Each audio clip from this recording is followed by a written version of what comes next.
मोहम्मद शहाबुद्दीन बिहार की राजनीति का एक ऐसा चेहरा जिनके लिए नायक और खलनायक ये दोनों ही शब्द छोटे पड़ जाते हैं। एक ऐसा शख्स जो कुछ लोगों के लिए मसीहा था तो कुछ लोगों के लिए एक खतरनाक बाहुबली। वैसे तो हमारे देश में एक से बढ़कर एक बाहुबली, खतरनाक बाहुबली पैदा हुए हैं, लेकिन विकिपीडिया ने मोहम्मद शहाबुद्दीन को स्टैंडर्ड माना है। स्टैंडर्ड यानी देश का सबसे बड़ा बाहुबली। विकिपीडिया के अकॉर्डिंग मोहम्मद शहाबुद्दीन वो बाहुबली हैं जिनसे कंपेयर करके देश के दूसरे बाहुबलियों का कद नापा जाता है। कहते हैं शहाबुद्दीन के आगे मंत्री, एसपी, डीएम सब बेबस नजर आते थे।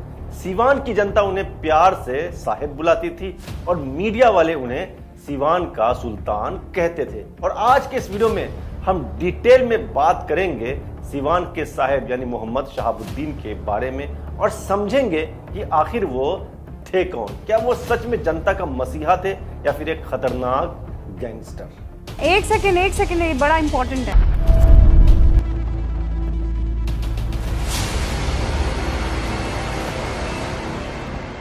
साल 2004, महीना अगस्त, जगह प्रतापपुर। सीवान के सांसद मोहम्मद शहाबुद्दीन अपने गांव प्रतापपुर में अपनी हवेली में बैठे लोगों की फरियाद सुन रहे थे। लोग एक एक कर उनके पास आते, अपनी परेशानी बताते और शहाबुद्दीन हाथों हाथ उनकी परेशानी दूर कर देते। उन्हीं फरियादियों में से एक औरत उनके पास आती है और कहती है, साहब हेडमास्टर ने मेरे बेटे को स्कूल से निकाल दिया है। कहता है 2 दिन में फीस नहीं भरी तो परीक्षा में बैठने नहीं देगा। मैं विधवा औरत 2 दिन में पैसे कहां से लाऊं। यह सुनकर शहाबुद्दीन उस औरत से कहते हैं, माई समझो आपकी परेशानी खत्म हो गई। उसके बाद वो खड़े होते हैं और कहते हैं, अब से आज से सीवान जिले में कोई भी प्राइवेट स्कूल किसी से भी अपनी मनमानी फीस नहीं वसूलेगा और आज से डॉक्टर्स की फीस भी मैं 50 रुपए तय करता हूं। जिले का कोई भी डॉक्टर आपसे 50 रुपए से ज्यादा की फीस नहीं लेगा। यह सुनकर वो बूढ़ी औरत कहती है, साहब आप इंसान नहीं फरिश्ता है। ये बातें भले ही आज सुनने में किसी नेता का भाषण लगता हो, लेकिन 90s यानी 90 के दशक में सीवान में जो शहाबुद्दीन ने बोल दिया वही कानून होता था।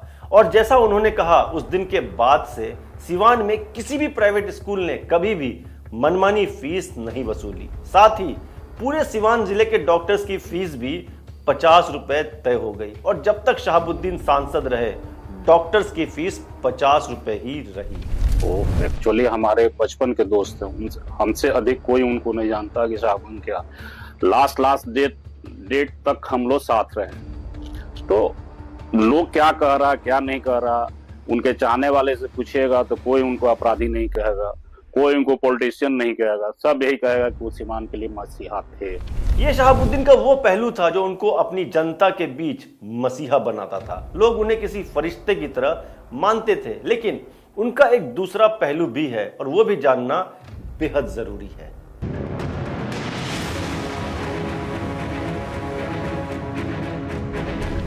साल 2004, सीवान के एक छोटे से व्यापारी चंदा बाबू के 3 बेटों सतीश, गिरीश और राजीव को शहाबुद्दीन के आदमी उठा लेते हैं।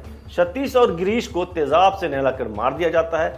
तीसरा बेटा राजीव किसी तरह बचकर निकल जाता है, लेकिन बाद में उसे भी गोली मार दी जाती है। एक पल में चंदा बाबू ने अपने 3 बेटों को खो दिया। सीवान के इस तेजाब कांड ने पूरे देश में तहलका मचा दिया था। इस एक घटना ने शहाबुद्दीन का वो खूंखार चेहरा दुनिया को दिखाया जिससे उनके दुश्मन भी उनका नाम सुनकर कांप जाते थे। तारीख 10 मई साल 1967, प्रतापपुर के शेख हबीबुल्ला के घर मोहम्मद शहाबुद्दीन पैदा हुए। शहाबुद्दीन बचपन से ही पढ़ाई में होनहार थे। उन्होंने कानून की पढ़ाई करने का सपना देखा था, लेकिन कहते हैं ना, ये आपकी संगति आपको कहीं से भी कहीं पहुंचा सकती है। ठीक वैसा ही हुआ शहाबुद्दीन के साथ। उनकी दोस्ती उस जमाने के छोटे मोटे क्रिमिनल टाइप के लोगों से हो गई और फिर देखते ही देखते उनकी लाइफ का डायरेक्शन ही बदल गया। 1986 में सिर्फ 19 साल की उम्र में उनके खिलाफ पहला आपराधिक मुकदमा दर्ज होता है, एक मामूली सा मुकदमा, और यहीं से शहाबुद्दीन से साहिब बनने की शुरुआत हो जाती है। लेकिन असली तूफान आया 2 फरवरी 1989 को। उस वक्त शहाबुद्दीन सिर्फ 21 साल के थे। जमशेदपुर में दिन दहाड़े 3 लोगों की हत्या कर दी जाती है। मरने वालों में यूथ कांग्रेस जिला अध्यक्ष प्रदीप मिश्रा, जमशेदपुर का एक बड़ा डॉन आनंद राव और जनार्दन चौबे शामिल था। मरने वाले 3 लोगों में ये 2 लोग कोई मामूली इंसान नहीं थे, बल्कि इन दोनों की अपनी एक औकात थी, एक रुतबा था। और जिस तरह से इन तीनों को मारा गया था वो तरीका बेहद खतरनाक था। पहले एम्बेसडर कार को सामने से रोका जाता है, फिर ऑटोमेटिक पिस्टल से कार पर ताबड़तोड़ गोलियां चलाकर इन तीनों लोगों को जो कार में बैठे थे मार दिया जाता है। कहते हैं जिस जगह ये घटना घटी वो जगह पुलिस स्टेशन के काफी पास थी। दिन दहाड़े 3 लोगों की हत्या ने पूरे बिहार को हिलाकर रख दिया। उस वक्त झारखंड बिहार का ही हिस्सा था। सबके दिमाग में बस एक ही बात आई कि कांग्रेस के नेता के साथ साथ आनंद राव जैसे बड़े माफिया डॉन को मारने की हिम्मत आखिर कौन कर सकता है।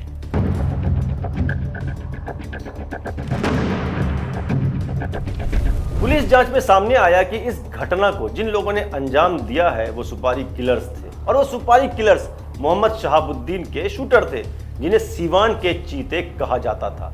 शहाबुद्दीन उस वक्त सिर्फ 21 साल के थे और इतनी कम उम्र में इतने बड़े माफिया को दिन दहाड़े मारकर उन्होंने क्राइम की दुनिया में हंगामा मचा दिया था। इस घटना के बाद पुलिस उनके पीछे पड़ गई और उन्हें अंडरग्राउंड होना पड़ा। 1989 में सिर्फ जमशेदपुर मर्डर वाली घटना नहीं हुई, बल्कि उस साल एक और ऐसी घटना हुई जिसने शहाबुद्दीन की आने वाली जिंदगी में एक अहम रोल प्ले किया। साल 1989, जगह जीरादेई। शहाबुद्दीन ने अपने कुछ लोगों को जीरादेई के विधायक के पास किसी काम से भेजा था। उस वक्त जीरादेई के विधायक थे कांग्रेस के कैप्टन त्रिभुवन नारायण सिंह। लेकिन विधायक जी ने शहाबुद्दीन के लोगों से साफ साफ कह दिया कि मैं ऐसे बदमाशों के मुंह भी नहीं लगता, इन गुंडों की बात सुनूंगा अब मैं, कतई नहीं। विधायक ने शहाबुद्दीन को बदमाश और गुंडा कहकर उनके लोगों को वापस लौटा दिया। जब ये बात शहाबुद्दीन को पता चली तो उनको अपनी ये बेइज्जती बर्दाश्त नहीं हुई। उनको ये बात चुभ गई कि कोई उन्हें गुंडा बदमाश कह रहा है, और उन्होंने उसी वक्त ये तय कर लिया कि जिस विधायकी का धौंस त्रिभुवन दिखा रहे हैं, अब मैं खुद विधायक बनूंगा और उनको दिखा दूंगा। अगले साल यानी 1990 में शहाबुद्दीन ने पुलिस के सामने सरेंडर कर दिया ताकि वह चुनाव लड़ सके। फिर जेल से ही उन्होंने विधायकी के चुनाव के लिए नामांकन भर दिया। हैरानी की बात है कि उस वक्त शहाबुद्दीन सिर्फ 23 साल के थे, जिसको लेकर विवाद शुरू हो गया। लेकिन उनकी दबंगई ऐसी थी कि किसी ने भी खुलकर शहाबुद्दीन की कम उम्र में चुनाव लड़ने के खिलाफ आवाज नहीं उठाई। फिर क्या था, शहाबुद्दीन उम्र कम होने के बाद भी चुनाव लड़ते हैं और जीत हासिल करते हैं। शहाबुद्दीन ने कांग्रेस के त्रिभुवन सिंह को 378 वोटों से हराकर जीत हासिल की और विधायक बन गए। कहा जाता है कि विधायक बनने के बाद शहाबुद्दीन को मुख्यमंत्री लालू प्रसाद यादव का खुलकर साथ मिला। साथ भी ऐसा वैसा नहीं, बल्कि लालू यादव शहाबुद्दीन को अपना छोटा भाई कहकर बुलाया करते थे। लालू यादव को यह समझ आ गया था कि शहाबुद्दीन मामूली इंसान नहीं है, बल्कि वो काफी आगे तक उनके बहुत ज्यादा काम आ सकते हैं। शहाबुद्दीन लॉ अबाइडिंग सिटीजन है, कानून को मानने वाला हमारा एमपी है। एक आरजेडी हम आप कानून को मानने वाले लोग हैं। हम कोई लठैती हम मारा पीटी करने वाले लोग नहीं हैं। फिर आने वाले वक्त में शहाबुद्दीन अपने गांव प्रतापपुर में अपने बंगले पर जनता दरबार लगाने लगे। लोगों की फरियाद सुनते और ऑन द स्पॉट फैसला सुना देते। उनका सुनाया फैसला ऐसा माना जाता मानो सुप्रीम कोर्ट का फैसला हो। वो अपने दरबार में हर जरूरतमंद, गरीब और मजबूर लोगों की खुलकर मदद करते। जिसकी जो परेशानी होती वो तुरंत दूर कर देते, जिस वजह से सीवान के लोगों के बीच वो काफी तेजी से पॉपुलर होते चले गए। आम आवाम जो भी था उसके लिए वह काम करने के लिए जाने जाते थे। ठीक है, उनके नाम का एक भय था, लेकिन वह जो गरीब, मजलूम, दबे कुचले लोग होते थे उनके लिए चिकित्सा सुविधा एक तय राशि थी, उतने में ही सबको करना था। और जो भी डॉक्टर थे, जो भी थे, और कोई काम में वहाँ पर जैसे सड़क निर्माण का ही काम हो रहा है तो उसमें भी जो है so up to the mark काम होता था। ऐसा नहीं है कि 90 के दशक में सिवान में शहाबुद्दीन के लिए सब कुछ एकदम आसान था। बिहार उस वक्त एक ऐसे दौर से गुजर रहा था जिसमें हर तरफ नक्सलियों का खौफ था। सिवान के लोग भी नक्सलियों के खौफ में जी रहे थे। नक्सली किसानों और जमींदारों को डराते, धमकाते, उनसे वसूली करते और कभी कभी उनकी फसलें काट लेते और कभी कभी तो हद कर देते, वो उनकी जमीनों पर भी कब्जा कर लेते। सरकार और पुलिस उन नक्सलियों के आगे एकदम बेबस थी। ऐसे में शहाबुद्दीन ने सीवान के लोगों को भरोसा दिलाया कि उनके रहते नक्सलियों से डरने की जरूरत नहीं है। उनके रहते नक्सली सीवान में किसी की भी जमीन पे कब्जा नहीं कर पाएंगे। और जैसा शहाबुद्दीन ने बोला था, हुआ भी बिल्कुल वैसा ही।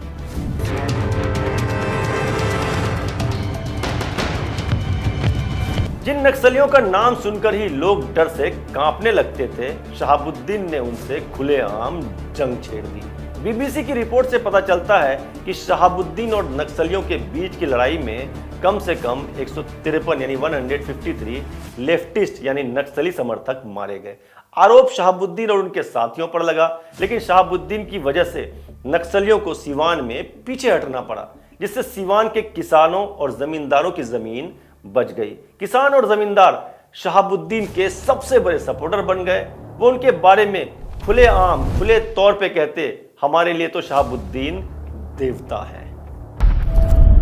ये वो दौर था जब पूरे सीवान में शहाबुद्दीन की अपनी एक समानांतर सरकार चल रही थी और लोग उनको सीवान का सुल्तान मानने लगे थे। फिर आता है साल 1996 यानी 1996। देश भर में लोकसभा का इलेक्शन हो रहा था।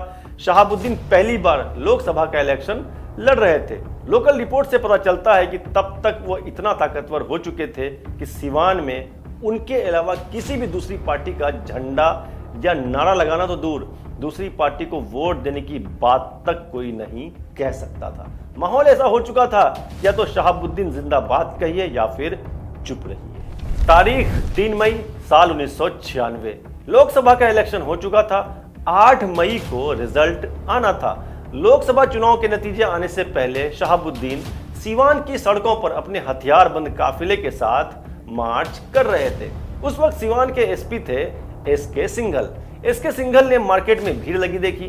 बाहर जाकर देखा तो पता चला कई लोग हथियारों के साथ सड़क रोक कर खड़े हैं। उनमें मोहम्मद शहाबुद्दीन भी थे। एसपी करीब से देखने के लिए गाड़ी से उतर ही रहे थे कि उन पर AK-47 से गोलियां बरसने लगी। एसपी साहब किसी तरह अपनी जान बचाकर डीएम अमृतलाल मीणा के पास पहुंचे और पूरा किस्सा सुनाया कि कैसे आज उनकी जान जाते जाते बची है। एसपी साहब की बात सुनकर उन दोनों ने यानी डीएम और एसपी दोनों ने एक्शन लेने का फैसला किया।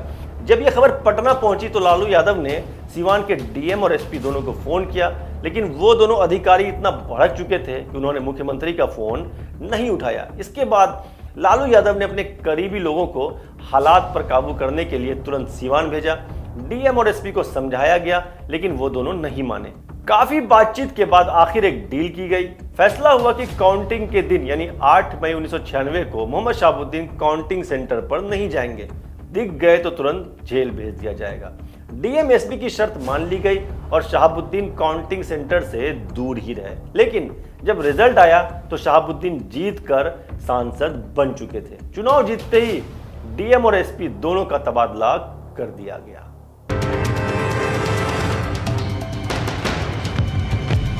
ऐसा नहीं है कि सांसद बनने के बाद सीवान में सब कुछ शांत हो गया। बात है 31 मार्च 1997 की, जब से शहाबुद्दीन ने नक्सलियों से पंगा लिया। CPI-ML उनको अपना सबसे बड़ा दुश्मन मानने लगी थी। CPI-ML ने ठान लिया था कि शहाबुद्दीन के खिलाफ पूरी ताकत लगा देनी है। उन्होंने शहाबुद्दीन के खिलाफ और आरजेडी के खिलाफ ऐलान किया कि 2 अप्रैल 1997 को बिहार बंद रहेगा और इस बंद को और ज्यादा सक्सेसफुल बनाने के लिए CPI-ML ने दिल्ली से JNU के former students union president Chandrashekhar Prasad को सीवान बुलाया था। चंद्रशेखर उस वक्त पूरे देश में एक स्ट्रॉन्ग और काफी पॉपुलर स्टूडेंट लीडर के तौर पर उभर रहे थे। उन्होंने सीवान पहुंचते ही CPI-ML के बिहार बंद का प्रचार जोर शोर से शुरू कर दिया। लाल झंडे लगे टेंपो को लेकर वो सीवान की सड़कों पर निकल जाते। दोपहर 12 बजे से पूरे शहर में घूम घूम कर ऐलान करते 2 अप्रैल 1997 को बिहार में सब कुछ बंद रहेगा। ये बंद शहाबुद्दीन के खिलाफ है, वो शहाबुद्दीन के खिलाफ जो गुंडा है, हत्यारा है। सोच के देखो आप, जिस सीवान में लोग शहाबुद्दीन का नाम लेने से पहले सोचते थे उनको शहाबुद्दीन नहीं बल्कि साहेब बुलाते थे, उसी सीवान में कोई माइक पर चिल्ला चिल्ला कर उन्हें हत्यारा और गुंडा बोल रहा था। और ये सुनकर सब हैरान थे कि ये हो क्या रहा है, ये है कौन जो इस तरह से खुलेआम शहाबुद्दीन को चुनौती दे रहा है। तारीख 31 मार्च साल 1997, जगह सिवान का जेपी चौक। दोपहर करीब 3 बजे कुछ लोगों ने सिवान के जेपी चौक के पास लाल झंडा लगे एक टेम्पो को रोका। अंदर चंद्रशेखर हाथ में माइक लेकर बैठे थे। टेम्पो में बैठे चंद्रशेखर को गोलियों से भून दिया गया। हथियारबंद लोगों ने उन्हें इतनी गोलियां मारी थी कि खून टेम्पो से निकलकर बाहर सड़क तक बह गया। वहां मौजूद लोगों ने बताया कि हमला करने वाले लोग शहाबुद्दीन के आदमी थे। चंद्रशेखर की हत्या ने पूरे देश में सनसनी मचा दी। किसी को यकीन नहीं हो रहा था कि यह घटना सच में हुई है। हर मीडिया हेडलाइंस में सिर्फ और सिर्फ शहाबुद्दीन के बारे में बातें हो रही थी। शहाबुद्दीन से जुड़ी एक दूसरी कहानी भी है, जिससे यह पता चलता है कि उनके अंदर किसी भी चीज का कोई भी डर नहीं था। 1932 से जो लोग जानते होंगे मुझे, मेरे घर में 1932 से बंदूकें हैं। जिस परिवार में 1932 से बंदूक रही होंगी, वो परिवार 1932 से कैसा रहा होगा, ये आप अंदाजा लगा सकते हैं।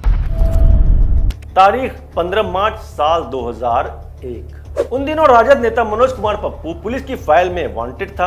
पुलिस को पता चला कि वो शहाबुद्दीन के घर बैठा है। डीएसपी संजीव कुमार फोर्स के साथ उसको अरेस्ट करने पहुंचे ही थे कि शहाबुद्दीन बीच में आ गए।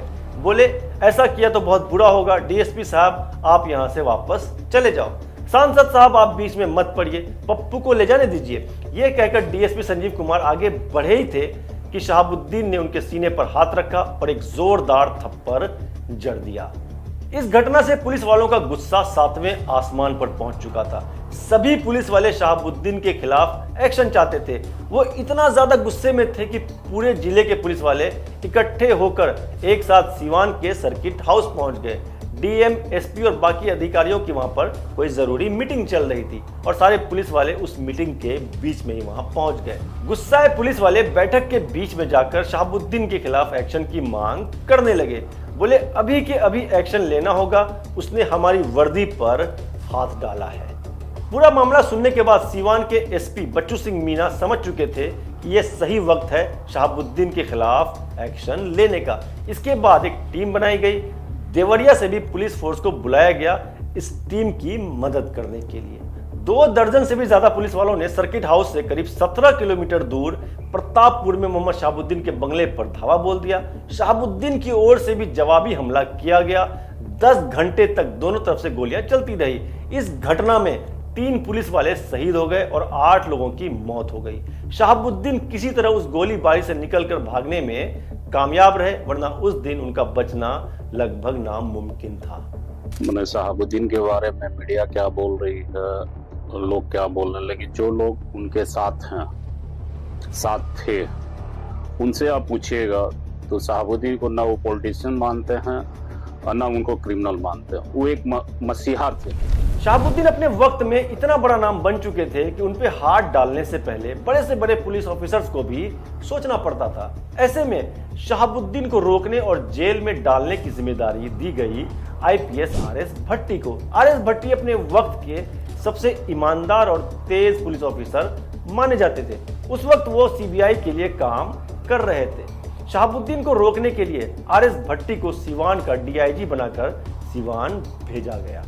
मीडिया रिपोर्ट से पता चलता है कि आरएस भट्टी ने शहाबुद्दीन को अरेस्ट करने के लिए 5 पुलिस ऑफिसर्स की एक टीम बनाई और उनको शहाबुद्दीन के पीछे लगा दिया। और फिर साल 2005 में एक लेडी पुलिस ऑफिसर को आगे करके पुलिस उनको दिल्ली से अरेस्ट कर लेती है और यहीं से उनका डाउनफॉल शुरू हो जाता है। 2005 में अरेस्ट होने के बाद 11 साल बाद यानी 2016 में शहाबुद्दीन को जमानत मिलती है और वो जेल से बाहर आते हैं।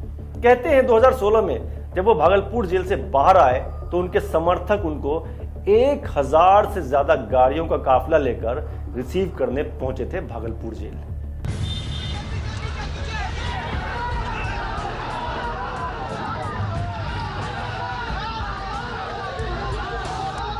फर्स्ट में 2021 को दिल्ली के दीनदयाल उपाध्याय हॉस्पिटल में 53 साल की उम्र में कोरोना की वजह से मोहम्मद शहाबुद्दीन की मौत हो गई। उस वक्त वो दिल्ली के तिहाड़ जेल में बंद थे। इससे बढ़िया मोहम्मद शहाबुद्दीन था। इससे बढ़िया मोहम्मद शहाबुद्दीन था। शहाबुद्दीन का अंदर में ये काम नहीं था, चाहे मियाँ हो, मुस्लिम हो, हिंदू हो, राजपूत हो, ब्राह्मण हो, सबको एक समान अगला देखता था। शहाबुद्दीन साहब विकास किए थे। हाँ, क्या किया जैसे? टोटल उन्हीं का विकास है। रजिंदर स्टेडियम, आर समाज, आर कन्या, ये सब जितना है। तो आखिर में फिर वही सवाल, मोहम्मद शहाबुद्दीन कौन थे, एक हीरो या एक विलेन? उनके समर्थक उन्हें रॉबिन हुड मानते हैं। वो एक ऐसे बाहुबली थे जो गरीबों के लिए इंसाफ करता था, स्कूल, कॉलेजेस और डॉक्टर्स की मनमानी फीस पर रोक लगाता था। वो हीरो थे उन किसानों के लिए जिनकी जमीन बचाने के लिए वो नक्सलियों से भिड़ गए थे। लेकिन कानून की नजर में मोहम्मद शहाबुद्दीन एक अपराधी थे जिसने डीएसपी को थप्पड़ मारा, एसपी पर गोली चलाई, 8 विधायकों को बंधक बनाया, चंदा बाबू के बेटों को तेजाब से नहलाकर मार डाला। शायद सच यही है कि शहाबुद्दीन न तो फरिश्ता थे और न ही शैतान। बिहार के उस दौर की एक कमजोर और करप्ट सिस्टम ने शायद शहाबुद्दीन को साहेब बनने पर मजबूर कर दिया। जो काम कानून को करना चाहिए था वो काम बाहुबली कर रहे थे। शायद यही वजह थी कि लोगों को कानून से ज्यादा भरोसा शहाबुद्दीन जैसे लोगों पर था। आप शहाबुद्दीन के बारे में क्या सोचते हैं, मुझे कमेंट करके बता सकते हैं। ऐसे और भी इंफॉर्मेटिव वीडियोस देखने के लिए सब्सक्राइब करें मेरे चैनल नजरे जॉर्डन को, और बहुत जल्द मिलते हैं एक और इंफॉर्मेटिव वीडियो के साथ। बाय।